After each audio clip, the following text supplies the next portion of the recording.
ಇವಾಗ B C M ಹಾಸ್ಟೆಲ್ಗಾಗಿ wait ಮಾಡ್ತಾ ಇದ್ದೀರಾ ಅಂಥ ಸ್ಟೂಡೆಂಟ್ಸ್ಗೆ ಗುಡ್ ನ್ಯೂಸ್ ಅಂತ ಹೇಳ್ಬೋದು. ಇಲಾಖೆ ಕಡೆಯಿಂದ 14/7/2025 ಅಂದರೆ ನಿನ್ನೆ ಒಂದು ಇಲಾಖೆ ಕಡೆಯಿಂದ ಒಂದು ನೋಟಿಸ್ನ ಹೊರಡಿಸಿದ್ದಾರೆ. B C M hostel application ಯಾವಾಗ ಓಪನ್ ಮಾಡ್ತೀವಿ ಅಂತ ಇಲ್ಲಿ ನೋಡ್ತಾ ಇರ್ಬೋದು. ಹಿಂದುಳಿದ ವರ್ಗಗಳ ಕಲ್ಯಾಣ ಇಲಾಖೆ ಮೆಟ್ರಿಕ್ ನಂತರದ ವಿದ್ಯಾರ್ಥಿ ನಿಲಯಗಳ ಸಾಮಾನ್ಯ ಪದವಿ ಕೋರ್ಸಿನ ವಿದ್ಯಾರ್ಥಿಗಳಿಗೆ ಮಾತ್ರ ಪ್ರವೇಶಕ್ಕೆ ಆನ್ಲೈನ್ ಮೂಲಕ ಅರ್ಜಿ ಆಹ್ವಾನ.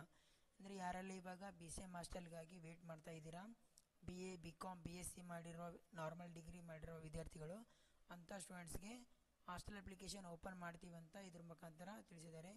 B C M hostel application ಅರ್ಜಿ ಸಲ್ಲಿಸಲು 15/7/2025 ಅಂದರೆ ಇವತ್ತಿನಿಂದ B C M hostel application open ಆಗುತ್ತೆ. ಅರ್ಜಿ ಸಲ್ಲಿಸಲು ಕೊನೆಯ ದಿನಾಂಕ 14/8/2025 ಅಂದರೆ 14 ಆಗಸ್ಟ್ 14ಕ್ಕೆ ಹಾಸ್ಟೆಲ್ ಅಪ್ಲಿಕೇಶನ್ ಅರ್ಜಿ ಸಲ್ಲಿಸಲು ಕೊನೆಯ ದಿನಾಂಕ. ಅಂದರೆ ಇವತ್ತಿನಿಂದ ಒಂದು ತಿಂಗಳ ತನಕ ನಿಮಗೆ ಹಾಸ್ಟೆಲ್ ಅರ್ಜಿ ಸಲ್ಲಿಸಲಿಕ್ಕೆ ಕಾಲಾವಕಾಶ ಕೊಟ್ಟಿದ್ದಾರೆ. ಯಾರು ನೋಡಿ ಇದುವರೆಗೂ ಯಾರು ಹಾಸ್ಟೆಲ್ ಅರ್ಜಿ ಸಲ್ಲಿಸಿಲ್ಲ ಅಂಥ ಸ್ಟೂಡೆಂಟ್ಸು ಹೊಸದಾಗಿ ಹಾಸ್ಟೆಲ್ ಅರ್ಜಿ ಸಲ್ಲಿಸಿ ಹಾಸ್ಟೆಲ್ನ ಪಡ್ಕೋಬೋದು.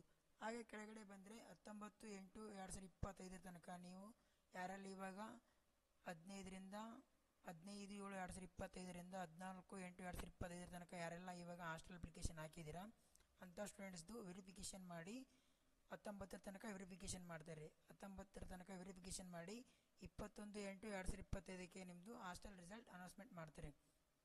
ಯಾರೆಲ್ಲ ಇವಾಗ ಹಾಸ್ಟೆಲ್ ಅಪ್ಲಿಕೇಶನ್ ಸಲ್ಲಿಸ್ತೀರಾ ಅಂಥ ಸ್ಟೂಡೆಂಟ್ಸ್ದು 21/8/2025ಕ್ಕೆ ನಿಮ್ಮದು ಹಾಸ್ಟೆಲ್ ರಿಸಲ್ಟ್ ಅನೌನ್ಸ್ಮೆಂಟ್ ಮಾಡ್ತಾರೆ. ಹಾಸ್ಟೆಲ್ ರಿಸಲ್ಟ್ ಅನೌನ್ಸ್ಮೆಂಟ್ ಮಾಡಿ 30/8/2025 ಹಾಸ್ಟೆಲ್ ಅಡ್ಮಿಷನ್ ಮಾಡಿಸ್ಲಿಕ್ಕೆ ಕೊನೆಯ ದಿನಾಂಕ ಇರುತ್ತೆ ನೋಡಿ ಫ್ರೆಂಡ್ಸ್.